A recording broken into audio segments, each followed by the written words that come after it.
Video में हम लोग the Hindu adoptions and maintenance act 1956 को समझेंगे। ये हमारा फर्स्ट पार्ट है। इस एक्ट में 30 सेक्शंस है और 4 चैप्टर्स में डिवाइडेड है। इस एक्ट को एक्ट नंबर 78 ऑफ 1956 भी कहा जाता है, क्योंकि 1956 में 78 नंबर पर यह एक्ट बनकर तैयार हुआ था और इसका इनेक्टमेंट डेट है 21 दिसंबर 1956 है। 21 दिसंबर 1956 इसका इनेक्टमेंट डेट है। इस एक्ट का ऑब्जेक्टिव क्या है?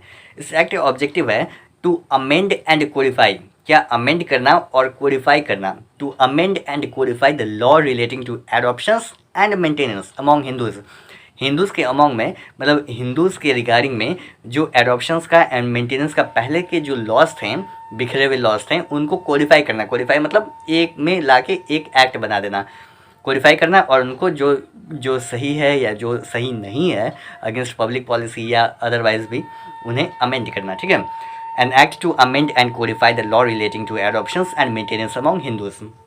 एप्लीकेबिलिटी, ये एक्ट का टेरिटोरियल एप्लीकेबिलिटी क्या है? तो ये it extends to whole of India, पूरे इंडिया में ये लागू है। ठीक है, फिर section 1 short title and extent, section 2 है एप्लीकेशन ऑफ एक्ट, यानी ये एक्ट किन किन लोगों पर एप्लीकेबल है, ये कहता है सेक्शन 2।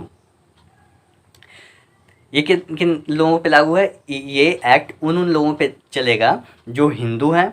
ठीक है, हिंदू तो हैं, हिंदू के साथ साथ और किस पे? बुद्धिस्ट के पर भी, बुद्धिस्ट, जैन या Sikh.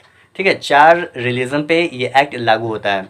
Hindu adoptions and maintenance act, नाम है हिंदू, बट हिंदू के साथ साथ ये 3 और रिलीजन पर भी एप्लीकेबल होता है, हिंदू, बुद्धिस्ट, जैन, सिख। इसको आप याद कर सकते हैं ट्रिक से, किस किस एक्ट से? HBJS, यानी मतलब ऐसे हायर बिहार जुडिशियल सर्विस, याद करने का ट्रिक है। तो H for Hindu, B for Buddhist, J for Jainism या जैन बोलिए, S फॉर सिख। ठीक है, HBJS, हिंदू, बुद्धिस्ट, जैन, सिख, ये चारों पे ये एक्ट लागू होता है। और किस पे लागू होता है?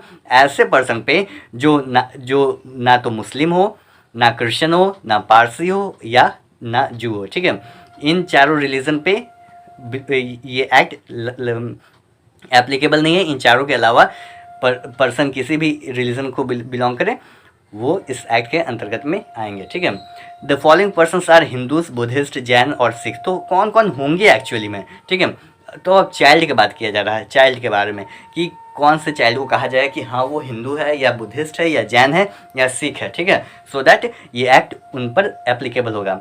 एनी चाइल्ड, लेजिटिमेट और इलेजिटिमेट, कोई भी चाइल्ड लेजिटिमेट हो या इलेजिटिमेट हो कोई फ़र्क नहीं पड़ता है, जिसके दोनों पेरेंट हिंदूज होने चाहिए, नहीं तो बुद्धिस्ट होने चाहिए, नहीं तो जैनिज्म होना चाहिए, नहीं तो सिख होना चाहिए। ठीक है, एनी चाइल्ड लेजिटिमेट और illegitimate both of whose parents are Hindus, Buddhist, Jain और सिख। ठीक है, ये है। दूसरा किस पे? दूसरा भी चाइल्ड की बात हो रहा है। ऐसा चाइल्ड जो लेजिटिमेट भी हो सकता है, इलेजिटिमेट भी हो सकता है, इमेटेरियल है। ठीक है, लेजिटिमेट एंड इलेजिटिमेट दोनों के ऊपर। वन ऑफ हुज पेरेंट्स, कम से कम एक पेरेंट या तो हिंदू होने चाहिए, नहीं तो बुद्धिस्ट होने चाहिए, नहीं तो जैन होने चाहिए, नहीं तो सिख होने चाहिए। And is brought up as a member of tribe, community, group और family to which such parent belong. ठीक है, एक पेरेंट तो ठीक है, एक बिलोंग करता है हिंदू या बुद्धिस्ट या जैन या सिख। ठीक है, एक पेरेंट बिलोंग करता है, लेकिन वो जो चाइल्ड है वो ब्रॉट अप होना चाहिए, उसका पालन पोषण होना चाहिए हिंदू या बुद्धिस्ट या जैन या सिख के, जैसे सिख के फैमिली मेम्बर, मतलब ये चारों के फैमिली मेम्बर्स में जैसे ब्रॉट अप चाइल्ड होता है वैसे वो चाइल्ड का पालन पोषण होना चाहिए। ठीक है, नेक्स्ट क्या कहता है?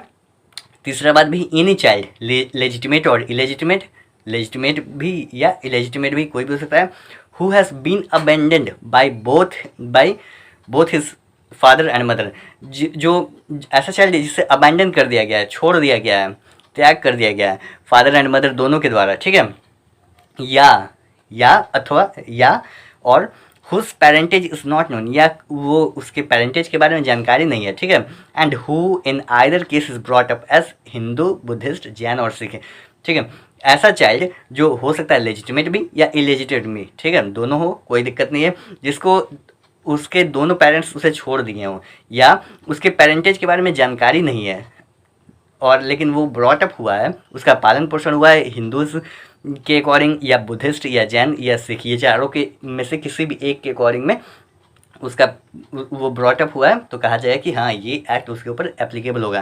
कहा जाए कि हाँ वो हिंदू है, या मतलब जैसा कंडीशन रहेगा हिंदू, बुद्धिस्ट, जैन या सिख में बिलोंग करता है। ठीक है, ये 3 कंडीशन चाइल्ड के बारे में। चौथा कंडीशन ये है any person who is a convert और reconvert to Hindus, Buddhist, Jain या सिख। कोई भी पर्सन जो कि हिंदू में आ गए हैं, हिंदू, बुद्धिस्ट, जैन या सिख में आ गए हैं, या फिर से या हिंदू थे दूसरे में रिलीजन में चले गए थे और दूसरे रिलीजन से वापस सेम रिलीजन में आ गए हैं, और ये रिलीजन कौन सा है, हिंदू या बुद्धिस्ट या सिख या जैनिज्म। ठीक है, दिस एक्ट और कहाँ किस पर एप्लीकेबल नहीं होगा, ऐसे पर्सन के ऊपर, ऐसे मेंबर के ऊपर जो शेड्यूल्ड ट्राइब में बिलोंग करते हों, उनके ऊपर भी ये एक्ट, मतलब एसटी वालों पर ये एक्ट एप्लीकेबल नहीं होगा। फिर इस एक्ट का सेक्शन 3 डेफिनेशंस है, कुछ चीज़ें डिफाइन किया हुआ है इस एक्ट में, वो हम समझ लेते हैं। Custom and usages, important definition. Custom and usages किसे कहा जाएगा, कस्टम एंड यूजेज ऐसा रूल होगा जो कंटिन्यूसली फॉलो होता है, कंटिन्यूसली फॉलो होते हुए आ रहा है और यूनिफॉर्मली फॉलो होते हुए आ रहा है फॉर अ लॉन्ग टाइम, बहुत मतलब बहुत सालों से फॉलो होते हुए आ रहा है, और वो हिंदूज़ के अमांग में फोर्स ऑफ लॉ उसको एक लॉ के रूप में उसे माना गया है। ठीक है, और क्या कह रहा है कि law must be certain, law जो होना चाहिए सर्टेन होना चाहिए, अनरीजनेबल नहीं होना चाहिए, और पब्लिक पॉलिसी के अपोज भी नहीं होना चाहिए। मतलब ऐसा रूल नहीं होना चाहिए जो पब्लिक पॉलिसी को अपोज करे। If rule applicable only to family, मान लीजिए किसी फैमिली का रूल है, कोई फैमिली का भी रूल होता है कि इस परिवार का, जैसे नहीं फिल्मों में दिखाता है ये हमारे घराने का रीति रिवाज है, तो वो चीज़ है। If rule applicable only to a family, किसी फैमिली के ऊपर बिलोंग करता है, तो वो डिसकंटिन्यूड नहीं रहना चाहिए, यानी कंटिन्यूसली फॉलो होना चाहिए उस फैमिली के द्वारा। ठीक है, ये थोड़ा सा और मेंटेनेंस, मेंटेनेंस क्या होता है, मेंटेनेंस इंक्लूड्स, मेंटेनेंस किन किन चीज़ों को इंक्लूड करेगा, maintenance include food, clothing, residence, कपड़ा हो गया, खाना हो गया, रेसिडेंस घर हो गया, एजुकेशन हो गया, ये मेंटेनेंस में बिलोंग करेगा। Medical attendance and treatment, reasonable expenses of marriage of an unmarried daughter, अगर अनमैरिड डॉटर है तो उसकी शादी में जितने भी एक्सपेंसेस आ रहे हैं, यानी रिजनेबल एक्सपेंसेस, जो ज़रूरी के एक्सपेंस है, वो सारे मेंटेनेंस के डेफिनेशन में इंक्लूड करेगा। नेक्स्ट माइनर, माइनर किसे कहा जाएगा, माइनर उसे कहा जाएगा, इस एक्ट के अंतर्गत में माइनर उसे माना जाएगा जिसकी आयु 18 साल से कम है। 18 साल से कम वाले लोग, बच्चों को माइनर कहा जाएगा। फिर सेक्शन 4 ओवरराइडिंग इफेक्ट, सेक्शन 4 क्या कहता है, सेक्शन 4 कहता है एनी कस्टम और usages of Hindu law before the commencement of this act, इस एक्ट के कमेंसमेंट होने से पहले हिंदू के जो भी कस्टम थे या कोई भी यूजेज थे, कस्टम यूजेज इस एक्ट के लागू होने से पहले, शैल सीज टू हैव इफेक्ट, उनका कोई भी इफेक्ट नहीं रहेगा, यानी उन्हें खत्म, समाप्त कर दिया जाएगा। For which provision is made in this act, उन लॉ के रिगार्डिंग में अगर प्रोविज़न इस एक्ट में बना दिया गया है तो वो लॉ, पहले वाले लॉ रिपील हो जाएंगे, उनका कोई इफेक्ट नहीं रह पाएगा। और भी क्या कह रहा है, any other law before the commencement of this act, इस एक्ट के कमेंसमेंट से पहले के जो भी लॉ है, shall cease to apply to Hindus, कब अप्लाई सीज होगा, कब अप्लाई नहीं होगा, in so far as it is inconsistent with any provisions contain in this act, इस एक्ट में जो भी प्रोविज़न दिए हुए हैं उस एक्ट के इनकन्सिस्टेंट है, यानी दोनों क्लैश कर रहे हैं। इन पहले के rules and regulation, rules and custom and usage जो भी थे पहले के, और अब जो इस एक्ट में बनाया गया उसके कोई भी इनकन्सिस्टेंट होते हैं तो वो भी लागू में नहीं आएगा। ठीक है, 2 कंडीशन दिया हुआ है, इसको कहा जाता है ओवरराइडिंग इफेक्ट ऑफ एक्ट। किसी भी एक्ट में अगर ऐसा आपको दिखेगा तो समझ जाइएगा कि इसी के बात कर रहा है कि किन लॉ को ये एक्ट सीज करेगा। ठीक है, या ये एक्ट किन लॉ के ऊपर सीज करेगा। ठीक है, अब हमारा लास्ट पोर्शन है, क्या चीज़ है, चैप्टर 1 क्या है, प्रिलिमिनरी है, जिसमें सेक्शन 1 से लेकर 4 तक है। चैप्टर 2 हमारा एडॉप्शन है, एडॉप्शन में सेक्शन 5 से लेकर 17 तक है। चैप्टर 3 मेंटेनेंस है, जिसमें सेक्शन 18 से लेकर 28 तक है। और चैप्टर 4 रिपील्स एंड सेविंग्स है, जिसमें सेक्शन 29 एंड 30 2 सेक्शंस हैं, जिसमें से सेक्शन 29 ऑलरेडी रिपील हो चुका है।